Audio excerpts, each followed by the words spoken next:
നമ്മളൊരു വളകാപ്പ് ചടങ്ങിനുള്ള മേക്കപ്പ് ആണ് ചെയ്യാൻ പോകുന്നത്. അപ്പോൾ നമുക്ക് നോക്കാം എങ്ങനെയുണ്ട്. നല്ല സെറ്റാക്കി വെച്ചിട്ടുണ്ട്. ഇനി നമുക്കിത് ഡ്രൈപ്പ് ചെയ്യാം.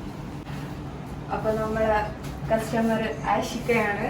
ആഷികൻ്റെ വളകാപ്പ് ചടങ്ങാണ് ഇവിടെ നടക്കുന്നത്. അതിലേക്കുള്ള മേക്ക് ഓവർ എങ്ങനെയാണെന്ന് നമുക്ക് നോക്കാം.